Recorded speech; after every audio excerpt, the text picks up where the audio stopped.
दुनिया को हिला देने वाला कदम, पर क्या ये हमारे लिए जीत है?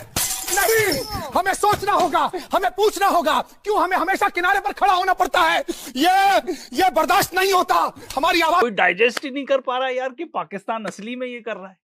देखो, जो मैं अपना ओपिनियन है बता देता हूँ कि आगे क्या होने वाला है, एंड हम वीडियोस में भी बता रहे हैं। एंड अगेन मैं इसको डिस्क्लेमर दूंगा कि I hope I am wrong कि ये वॉर फिर से चालू होने वाली है, और फिर उसके बाद जो इंडियन मीडिया आ जाएगी, हमको तो पता ही था, इन्होंने धोखा दिया, ये वो।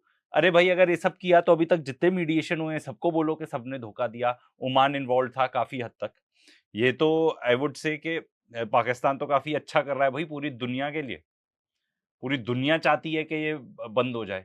पाकिस्तान के ऑफ कोर्स इसमें ज्यादा स्टेक्स हैं, इनफैक्ट इंडिया के भी उतने ही ज्यादा स्टेक्स हैं, क्योंकि एक तो पाकिस्तान के साथ नेबरिंग है, ठीक है। सबसे पहले इंडिया का इसलिए इतना ज्यादा है क्योंकि हमारे पास वहां से ऑयल एंड गैस कितनी आती थी, भाई यहाँ पे आ नहीं पा रही। कितना मुझे लगता है लोग ना इसको अंडर एस्टिमेट कर रहे हैं कि ऑयल एंड गैस नहीं आ पा रही, उसके कॉन्सिक्वेंसेस क्या होंगे, ठीक है। क्योंकि हमारे यहाँ ऑलरेडी इतना शॉर्ट साइटेड मत सोचो कोई, मेरे को तो पेट्रोल मिल रहा है, आज मिल रहा है, कल किस दाम पे मिलेगा, कितना मिलेगा। गैस नहीं मिलने की वजह से कितनी फैक्ट्रीज बंद हैं, इकोनॉमिक शॉक कितना बड़ा आ जाएगा, तो सबको फर्क पड़ेगा इससे, ठीक है। एंड इससे भी अगर और आप आगे सोचो थोड़ा टाइमलाइन में, तो खाद नहीं मिल पाएगी। इनफैक्ट वहां से तो जो नेचुरल गैस निकलती थी वो यूज होती थी काफी फर्टिलाइजर्स बनाने के लिए, तो जो प्लांट्स हैं फर्टिलाइजर के वो भी बंद पड़ जाएंगे। फूड प्राइस इतनी ज्यादा बढ़ जाएगी, मतलब तबाही तबाही है। तो भाई बहुत अच्छा है कि पाकिस्तान ऐसा कर रहा है कुछ, उसको कोई नहीं मानेगा।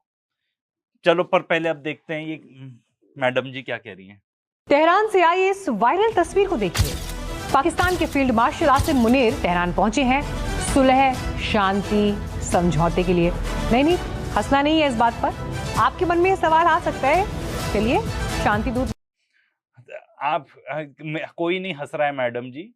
दुनिया में जितने भी थोड़े ढंग के, मतलब क्या कहते हैं, थोड़े पढ़े लिखे और थोड़े अवेयर लोग हैं, वो तो कह रहे हैं भाई हो जाए बहुत अच्छा है।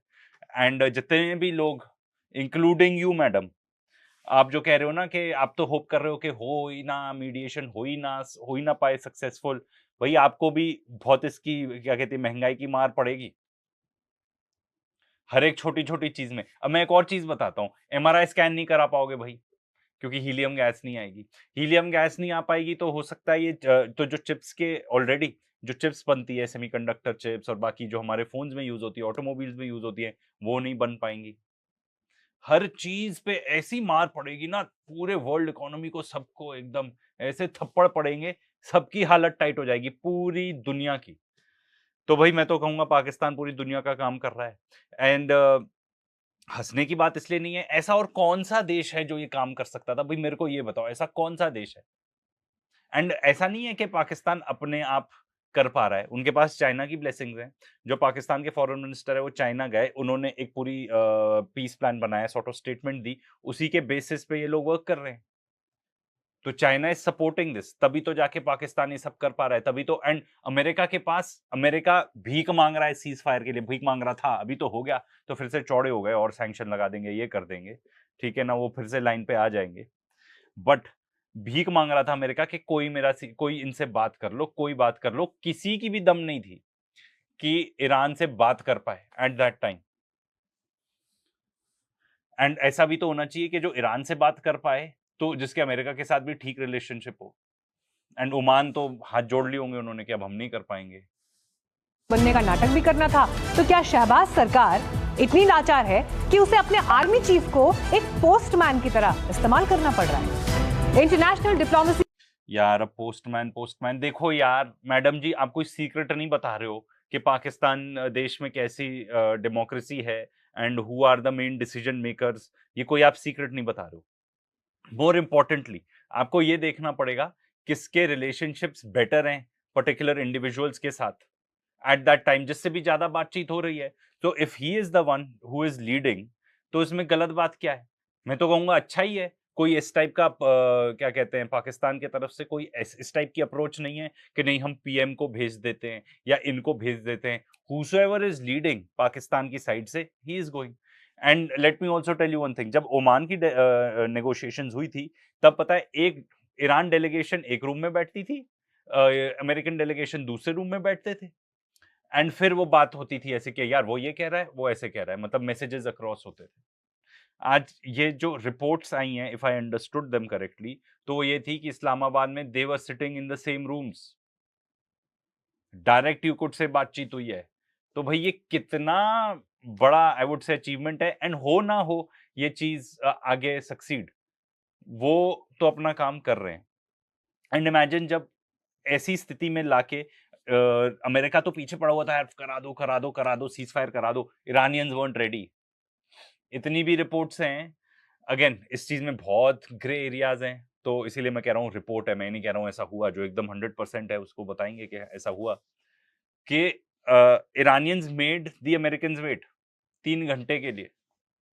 तो भाई ऐसी स्थिति में सामने वाले को संभालना, कभी मीडिएशन करी होगी किसी ने, आपके फैमिली, एक्सटेंडेड फैमिली, फ्रेंड्स ने, उनसे पूछना कितना मुश्किल होता है जब दो लोग आपस में एकदम लगे हों एंड उसमें से एक बिल्कुल भी नहीं बात करना चाहता, जिसका सुपीरियर साइड है, for example in this case Iran था, तो कितना मुश्किल है दोनों को इकट्ठे करना। में एक नियम होता है, बातचीत टेबल पर होती है और मोर्चे पर होती है फौज। लेकिन पाकिस्तान में ये दोनों ही परिभाषाएं बदली हुई हैं। लेकिन सवाल ये है कि आखिर आसिम मुन्नीर ही क्यों?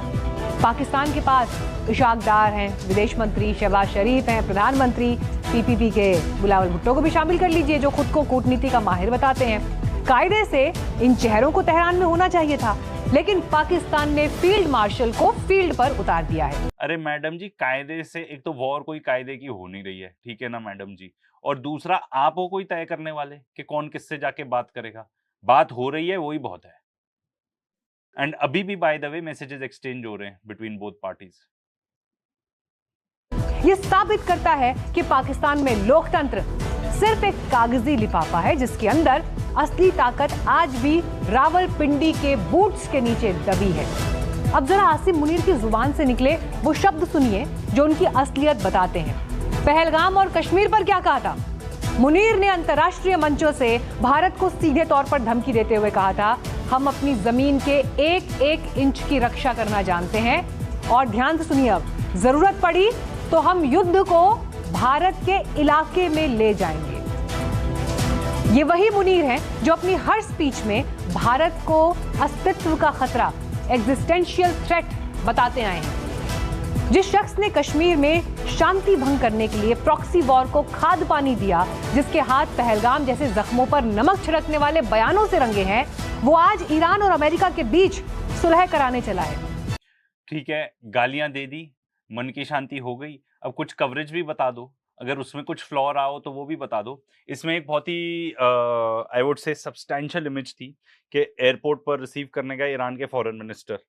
मैं आपको बता दूं, आज के डेट में लाइन लगी हुई है देश भर के फॉरेन मिनिस्टर्स की कि भाई बात करा दो इस आदमी से, हमारे वेसल्स निकलवा दो वहां से, हमारे पेट्रोल निकलवा दो, हमारा गैस निकलवा दो, हम क्या क्या नहीं। And they have a tight control over straight of Hormuz. तो भाई अगर आपके इनके साथ बड़े अच्छे रिलेशनशिप है ईरान के साथ, अभी आप तो एकदम टॉप ऑफ द गेम में हो, क्योंकि आपके तो निकल सकते हैं वहां से टैंकर्स। फॉर एग्जाम्पल रिपोर्ट्स आई थी पहले ही कि पाकिस्तान ने नेगोशिएट कर लिए थे इतने कि हमारे 11-11 टैंकर निकलेंगे, एंड हमारे यहाँ पे एक टैंकर निकलता है, 2 निकलता है, बड़ी न्यूज हो जाती है कि बात कर ली, मास्टर स्ट्रोक हो गया, ये हो गया। एंड एक और बात बताऊं, कई सारी न्यूज है कि जापानीज प्राइम मिनिस्टर, बाकी देश के प्राइम मिनिस्टर्स भी उन्होंने बात की है शहबाज शरीफ से। पूरी दुनिया जानना चाहेगी कि भाई हो क्या रहा है, हमको बताओ, ताकि हम स्ट्रेटेजाइज कर सकें। कुछ हो पा रहा है, कुछ सुलह हो पा रही है, स्ट्रेट ऑफ हॉर्मुज खुलने वाला है या नहीं खुलने वाला। साउथ कोरिया जैसा डेवलप्ड नेशन जिनके पास अच्छा खासा स्ट्रेटेजिक रिजर्व है फ्यूल का, उन्होंने पूरी डेलीगेशन भेजी है ईरान के, भाई हम क्या कर सकते हैं, भाई आप बताओ, पर हमारे टैंकर्स यहाँ से निकलवाओ। पर उन लोग की इतनी भी दम नहीं है कि वहां पे जो फ्रोजन एसेट्स हैं ईरान के उसको रिलीज कर दें, यूएस से पूछे बिना कर नहीं सकते। क्या ये वही पाकिस्तान नहीं है जो एक तरफ आतंकियों को चलो यार, आप लोग समझ गए, इन्होंने यही बोलते रहना है कि वहां पे टेररिस्ट थे, ये था वो था। हम डिनाई नहीं कर रहे, हमें नहीं पता एग्जैक्टली क्या था। ओसामा बिन लादेन को लेकर भी जो यहाँ पे आगे बात करेंगे, बहुत लोग बात करते हैं कि वो था कि नहीं था, असली में मर गया है या नहीं मर गया है, उसको लेके भी बहुत सारी कंस्पिरेसी थ्योरीज हैं। बट देखो, जो मैं तो एंड में दो चीजें ही बोलूंगा सिर्फ। जो आज के डेट में फैक्ट है कि पाकिस्तान मीडिएशन कर रहा है जो और कोई देश नहीं कर सकता था, दैट इज ट्रू। इसमें यहाँ पे ये भी ट्रू है कि जो नेक्स्ट टॉक्स हैं, हो सकता है इस्लामाबाद में ना हो। I was listening to Pepe Escobar podcast, कह रहे थे कि भाई ईरानियंस कह रहे हैं कि जो नेक्स्ट टॉक्स होंगे वो पाकिस्तान में नहीं होंगे, चाइना या रशिया में हो, बिकॉज वो चाहते हैं कि एक ऐसा हैवी वेट इन्वॉल्व हो जाए टॉक्स के अंदर ताकि अमेरिका आनाकानी ना कर सके, क्योंकि पिछली बार उन्होंने देखा होगा कि ऐसा हुआ था। सेकेंडली, मैं तो बिल्कुल होप करता हूं कि पाकिस्तान इस चीज में सक्सेसफुल हो जाए। मैं तो बिल्कुल होप करता हूं कि ये टॉक सक्सेसफुल हो जाए, क्योंकि उसमें पूरी दुनिया का भला है। क्योंकि ये जहां जा सकती है ना जंग, हम लोग इमेजिन भी नहीं कर सकते। तो चलो भाई, अंटिल नेक्स्ट टाइम। नहीं सॉरी, एक और चीज याद दिलाई अभी एडिटर ने एंड में जाने से पहले, ये वीडियो जरा देख लेना, उस पर हम रिएक्ट नहीं करने वाले हैं। जो भी हमने बोला ना अच्छे से समराइज करता है। ये एआई वीडियो है, in my opinion AI video है, पर इंडियन मीडिया की जो आज के डेट में मानसिकता है अच्छे से बताता है। उसको देखने के बाद अंटिल नेक्स्ट टाइम। दोस्तों, ये जो खबर आई है ये सुन लीजिए।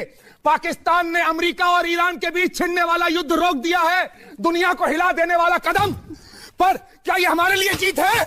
नहीं, हमें सोचना होगा, हमें पूछना होगा, क्यों हमें हमेशा किनारे पर खड़ा होना पड़ता है। ये बर्दाश्त नहीं होता। हमारी आवाज कब तक दबेगी?